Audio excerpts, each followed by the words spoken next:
नमस्कार दोस्तों, आज हम बात करेंगे कि लोग कैसे एक दूसरे से प्रभावित होते हैं। अरे ये बड़ा दिलचस्प विषय है।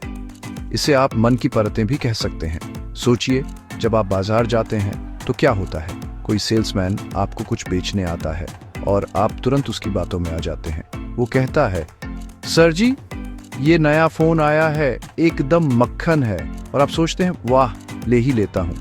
ये प्रभाव की सबसे पहली और सतही परत है। यहाँ हम ज्यादा सोचते नहीं, बस तुरंत प्रतिक्रिया देते हैं। ये हमारी रोजमर्रा की जिंदगी का हिस्सा है, जहाँ हम छोटी छोटी बातों से बहुत जल्दी प्रभावित हो जाते हैं। ये परत बहुत ही क्षणिक और आवेगपूर्ण होती है। जैसे मान लीजिए आप टीवी पर कोई विज्ञापन देखते हैं जिसमें आपका पसंदीदा हीरो कोल्ड ड्रिंक पी रहा है। अगले ही दिन दुकान पर जाकर आप वही कोल्ड ड्रिंक मांगते हैं। क्या आपने उसके स्वास्थ्य लाभों के बारे में सोचा? नहीं, आपने बस उस हीरो को देखा और प्रभावित हो गए। इसी तरह सोशल मीडिया पर कोई ट्रेंडिंग गाना चल रहा हो तो हम भी उस पर रील बनाने लगते हैं। हम ये नहीं सोचते कि ये क्यों कर रहे हैं, बस कर देते हैं क्योंकि बाकी सब कर रहे हैं। यह एक भेड़ चाल जैसा है, जहां दिमाग कम और भावनाएं ज़्यादा काम करती हैं। भारत में तो इसके हजारों उदाहरण हैं। शादी का माहौल हो और कोई रिश्तेदार कह दे, अरे तुमने वो डिजाइनर लहंगा क्यों नहीं लिया, आजकल वही चल रहा है। बस दुल्हन का मन बदल जाता है। यहाँ तक कि खाने पीने में भी यही होता है। किसी दोस्त ने कह दिया कि फलां जगह के छोले भटूरे बहुत मशहूर हैं, तो हम भी वहाँ पहुँच जाते हैं। इस परत पर लिए गए फैसले अक्सर लंबे समय तक टिकते नहीं हैं। ये बस एक लहर की तरह आते हैं और चले जाते हैं, लेकिन हमें उस पल में बहुत महत्वपूर्ण लगते हैं। यह सतही प्रभाव हमारी जिंदगी का एक अहम हिस्सा है, इसे नकारा नहीं जा सकता। यह हमें सामाजिक रूप से जोड़े रखता है और नए अनुभवों के लिए प्रेरित करता है। लेकिन समस्या तब होती है जब हम अपने सभी बड़े फैसले भी इसी परत पर लेने लगते हैं। जब हम बिना सोचे समझे सिर्फ बाहरी चमक दमक देखकर कोई निर्णय लेते हैं तो बाद में पछतावा हो सकता है। इसलिए यह समझना जरूरी है कि यह सिर्फ पहली परत है। इसके नीचे और भी बहुत कुछ है जिसे हमें समझने की जरूरत है, वरना जिंदगी तो बस दूसरों की नकल करने में ही निकल जाएगी। अब आते हैं दूसरी परत पर, जिसे हम चिंतनशील परत कह सकते हैं। यह पहली परत से ज्यादा गहरी होती है। यहाँ हम तुरंत प्रतिक्रिया नहीं देते, बल्कि थोड़ा रुककर सोचते हैं। हम अपने अतीत के अनुभवों, अपनी सामाजिक स्थिति और अपने आसपास के माहौल के आधार पर निर्णय लेते हैं। उदाहरण के लिए, जब कोई भारतीय छात्र अपने करियर का चुनाव करता है तो वह सिर्फ अपनी रुचि नहीं देखता, वह यह भी सोचता है कि उसके माता पिता क्या चाहते हैं, समाज में किस पेशे को ज़्यादा सम्मान मिलता है और क्या उस करियर से अच्छी कमाई होगी। शर्मा जी के लड़के ने इंजीनियरिंग की है, तुम्हें भी करनी चाहिए, यह वाक्य कई घरों में गूंजता है। यह परत हमारे फैसलों को एक आकार देती है जो हमारे सामाजिक ताने बाने से बुना होता है। हम सोचते हैं कि हमारे फैसलों का हमारे परिवार की इज्जत पर क्या असर पड़ेगा। एक छोटे शहर का लड़का जब बड़े शहर में नौकरी करने जाता है तो वह वहाँ के तौर तरीकों को अपनाने की कोशिश करता है ताकि वह उस माहौल में फिट हो सके। वह अपने पहनावे, अपनी भाषा और अपनी आदतों में बदलाव लाता है। ये बदलाव सिर्फ सतही नहीं होता, बल्कि यह उसकी सोच का हिस्सा बन जाता है। वह यह सब इसलिए करता है ताकि लोग उसे स्वीकार करें और उसे गंभीरता से लें। इस परत पर लिए गए फैसले अक्सर हमारे अतीत से भी प्रभावित होते हैं।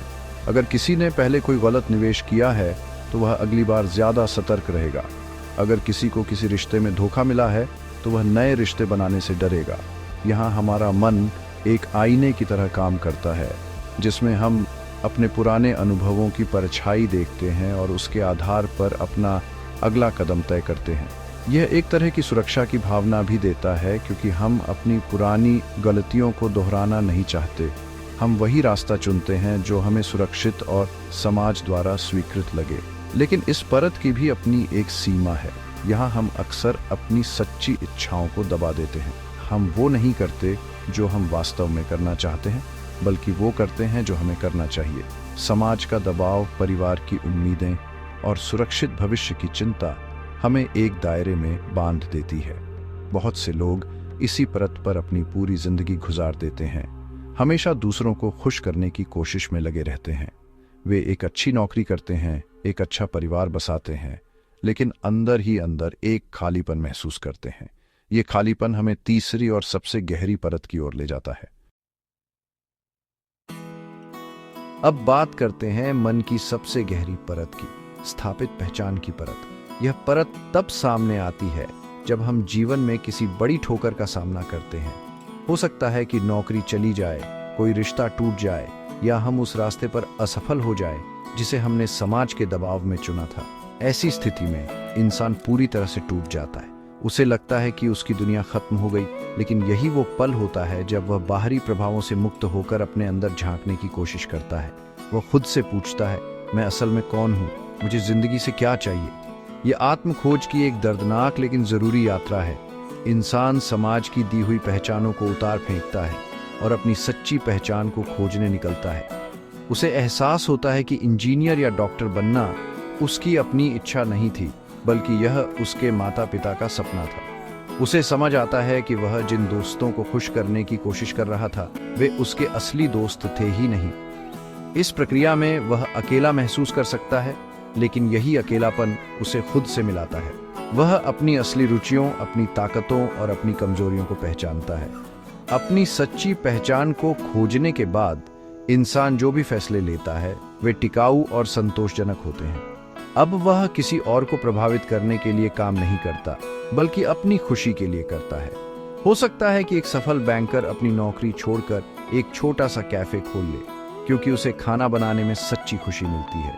हो सकता है कि कोई व्यक्ति शहर की भागदौड़ छोड़कर अपने गांव वापस चला जाए और खेती करने लगे। समाज शायद उसके फैसलों पर हंसे, लेकिन उसे अब इसकी परवाह नहीं होती, क्योंकि उसने अपनी आत्मा की आवाज सुन ली है।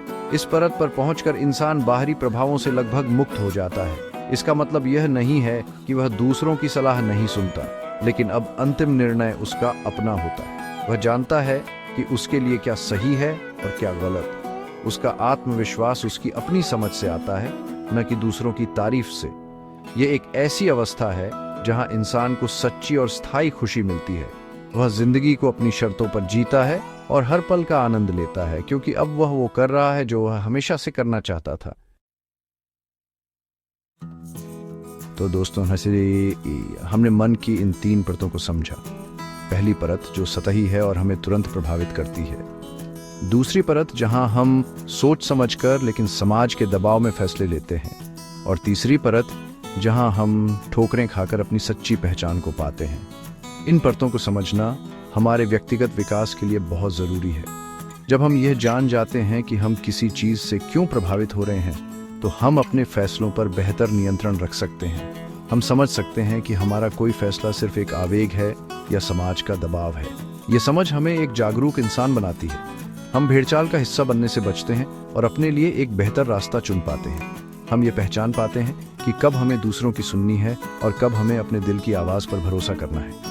ये जानना कि हम किस परत पर काम कर रहे हैं हमें खुद को बेहतर ढंग से नेविगेट करने में मदद करता है। उदाहरण के लिए, अगर हम महसूस करते हैं कि हम सिर्फ सामाजिक दबाव में कोई करियर चुन रहे हैं, तो हम रुककर खुद से पूछ सकते हैं कि क्या हम वास्तव में यही चाहते हैं। ये यात्रा आसान नहीं है। हम सभी इन परतों के बीच घूमते रहते हैं। कभी हम सतही चीज़ों से प्रभावित होते हैं तो कभी सामाजिक दबाव के आगे झुक जाते हैं। लेकिन महत्वपूर्ण बात यह है कि हम खुद को जानने की कोशिश करते रहे।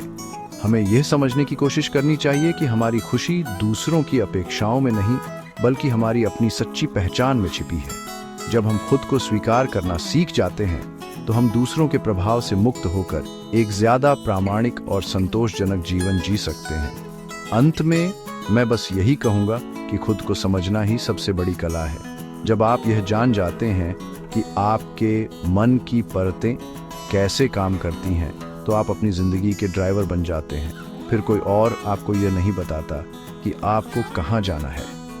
आप अपनी मंजिल खुद तय करते हैं और उस रास्ते का आनंद लेते हैं, चाहे वह कितना भी मुश्किल क्यों ना हो। इसलिए अपने अंदर झांकते रहिए और खुद को खोजते रहिए, क्योंकि असली खजाना आपके अंदर ही छिपा है। मुस्कुराते रहिए,